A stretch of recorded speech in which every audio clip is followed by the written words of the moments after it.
जय श्री राम दोस्तों, वॉक पे चर्चा में आपका स्वागत। आज मैं पर्यावरण के मुद्दे पे एक चर्चा करना चाहता हूँ। पीछे एक मित्र हमारे कश्मीर गए और उन्होंने बताया कि लगभग दिल्ली जितनी गर्मी कश्मीर में है, और शायद उन दिनों दिल्ली में मौसम अच्छा हुआ था, तो दिल्ली बेहतर था कश्मीर से। अगर कश्मीर में गर्मी है, झेलम में पानी नहीं है, मौसम बरसातों का है लेकिन बरसातें नहीं हो रही हैं, कहीं कुछ गड़बड़ है। यमुना में बाढ़ है लेकिन दिल्ली में बरसात नहीं है, कहीं कुछ गड़बड़ है। और यही है वो क्लाइमेट चेंज जो हमें इतनी धीरे धीरे लग रहा है कि हिट कर रहा है, लेकिन हिट बहुत तेज़ी से कर रहा है। अचानक मेगा इवेंट्स हो रहे हैं, तेज़ रफ्तार से बाढ़ आती है, क्लाउड बस्ट होता है। वायनाड में 100 लोग से ऊपर मर गए, हिमाचल में बुरा हाल हो गया, उत्तराखंड में एक क्लाउड बस्ट होता है, पूरा उत्तराखंड तहस नहस हो जाता है।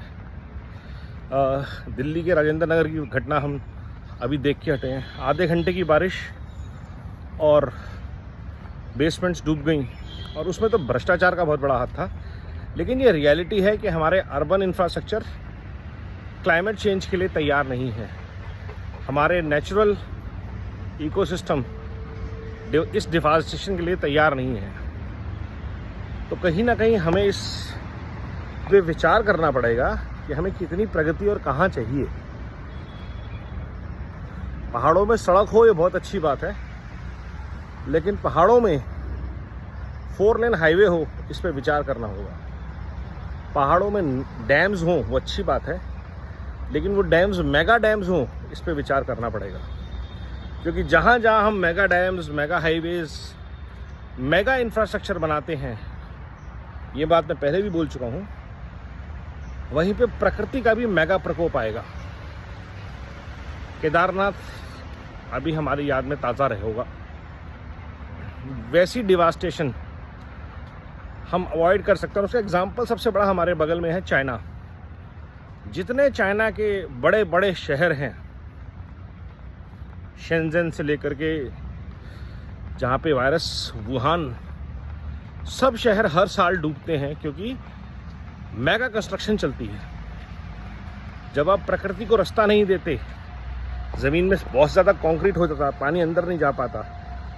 अगर बाढ़ फटाफट आ रही है, इसका मतलब पानी रुक नहीं रहा, ज़मीन में नहीं जा रहा, पेड़ नहीं है, पहाड़ नंगे हैं।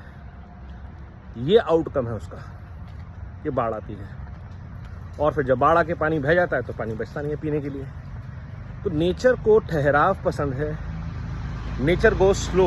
अगर हम अपनी डेवलपमेंट को इतनी स्पीड अप करेंगे, आबादी को इतनी तेज़ी से बढ़ने देंगे, क्योंकि जब 125 करोड़ से 140 करोड़ 150 करोड़ लोग 10 साल में हो जाएंगे, तो हमें उनके लिए घर चाहिए, उनके लिए इंफ्रास्ट्रक्चर चाहिए, उनके लिए शहर बसाने पड़ेंगे, जंगल के जंगल पहाड़ काटने पड़ेंगे। देहरादून की हालत देख लीजिए, बेंगलोर की हालत देख लीजिए, पुणे की हालत देख लीजिए। ये 3 शहर क्वाइट पीसफुल लिविंग के एग्जाम्पल्स होते थे, आज अर्बन मेस हैं। क्यों? क्योंकि शहर के लोगों ने जाके हॉलिडे होम बना लिए, बड़ी बड़ी कंपनीज ने अपने हेडक्वार्टर बना लिए, लाखों लोग अलग अलग देश के हिस्सों से वहाँ जाके बसने लगे। इंफ्रास्ट्रक्चर जो सिटी ऑफ लेक्स था कभी, वो आज बर्बादी के कगार पे। तो ये सब के लिए एक तो हमारी डेवलपमेंट प्रोग्रेस, और सबसे बड़ी जिम्मेदारी हमारी है पॉपुलेशन की। मैं हर बार ये चीज़ बोलता हूँ कि हम अपने सर्वनाश का कारण खुद बनेंगे और बन रहे हैं। और सबसे ज़्यादा इसका नतीजा उन लोगों को भुगतना पड़ेगा जिनकी इसमें ऑफिशियल रूप से भागीदारी नहीं है।